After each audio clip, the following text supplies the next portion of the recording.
Hello, this is part 2 of looking into the ShaMi watercolor paints where I compared them to the artist grade counterpart, the ShinHan watercolors. Both ShaMi and ShinHan comes in chewed package in a cardboard box. I no longer have the box for the ShaMi because they have returned to their owner Ollie, but it is quite similar to the ShinHan set but with a different design. So I had to purchase 2 separate palettes to store the squeezed out paint because I like to work with dry paint opposed to freshly squeezed. Even with that method, you still need a palette for both sets, and I think that's sort of a con for both of them. The palette that I got for the ShinHan set can barely fit on my table, and that's one reason why I don't use it as much as I should. So if I ever need to refill the ShinHan palette, I think I will slowly opt out for a smaller palette that can fit the 30 colors.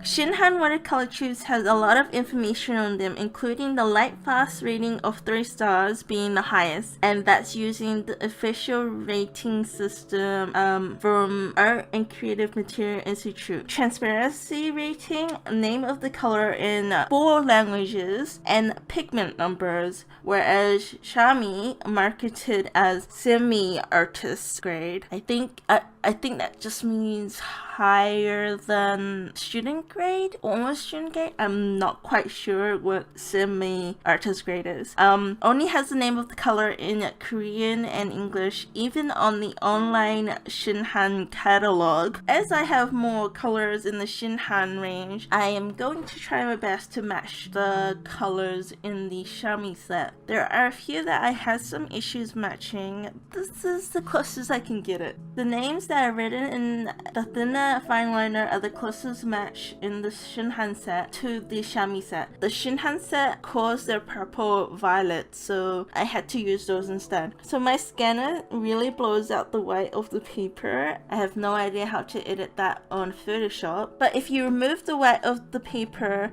this is actually how bright and vibrant these colors are. ShaMi paints are definitely more opaque than the ShinHan, especially when it comes to the lighter colors, as you can see on top of the black lines, which suggests a additional bulker or even a filler of some sort. I filmed the triad mixing to show how difficult or easy it is to mix the colors from these 2 range, and the opinions are due to personal preference, but I only had 1 true red to work with. ShinHan does have a cooler red, but I'm sticking to the 18-ish colors that are similar to the ShaMi set to make it a bit more fair. Also, there is no ultramarine, which is a color I love as a triad. It is usually present in most, if not 99 of all pre-made sets, so I had to use cobalt as my cool blue instead. As for warm blues, there isn't a phthalo blue, so the warmest I had was cerulean, which isn't too much warmer than the cobalt. The deepest warm yellow that I had in the ShaMi set is just called yellow, and in the ShinHan set, there was no real in between lemon yellow and permanent yellow, so that makes it slightly unfair because permanent yellow deep is quite dark and works with the orange mixture better than the normal yellow in ShaMi set.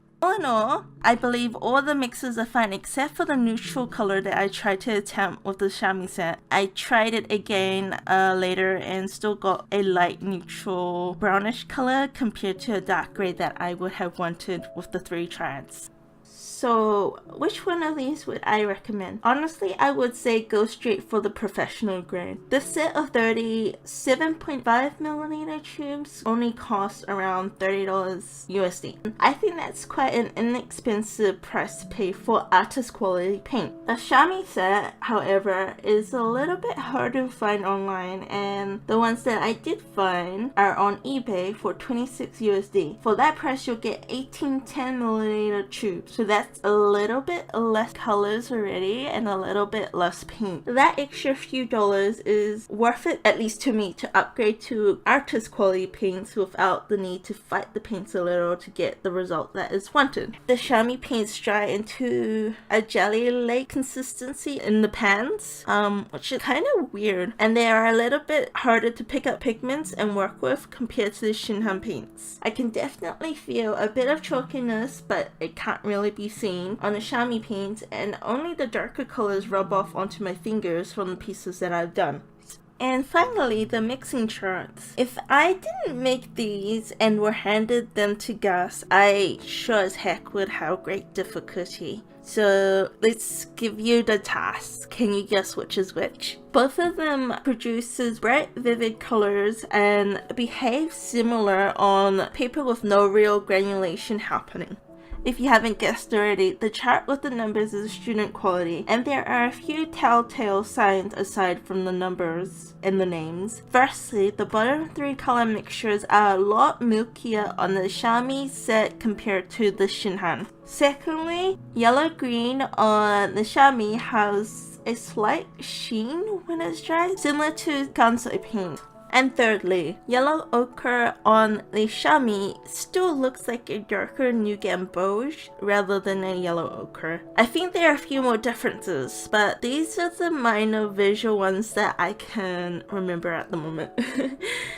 Alright, speed painting time. I'm trying something different and I decided to have 4 split screen for the 4 OCs that I want to introduce. I created these girls about 10 years ago and haven't drawn them since. There is an art challenge that I haven't decided yet that I may or may not want to do with these OCs in the future, so here they are. The twist with this speed paint comparison is that I'm not going to tell you which of these use what set of paint until the end to show how similar they are visually. So my OCs. The top left is Kori, which is lagging a little bit because the file for the video cropped it a little. She's a 112-year-old, I don't know why 112, it's just this, 112-year-old elf ranger who loves humans despite being told to stay away because humans are dangerous. So she has a bit of a reckless, naive, but curious personality. Then to the right is Rivia. She's a moonchild who is roughly around 8 years old. She's quite innocent and she loves to sprinkle stars for people to wish on, and that's how shooting stars are made in her universe.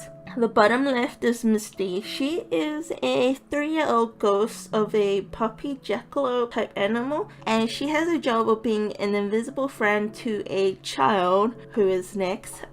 So she has a playful but fun personality. And finally, the child that Miyste is an invisible friend to, Summer, or as some people call her, Sunny. She's a half dog, half human. She wasn't originally that, but woke up one day after wishing that she could relieve all her stress of being a human and live a fun life like a dog. She's 16, so she's a bit of a dreamer who looks happy all the time, but actually has quite a sad dark inner self. I had to redo Kori 3 times and Miyste twice to be able to get the result that I wanted. I admit that some of that was user error because of my color mixing, so it's not quite the fault of the paints. But the paintings required more layers, while the ones produced with ShinHan was a single layer or 2. That I felt it was a little bit unfinished when I did finish them because of how easy the process was.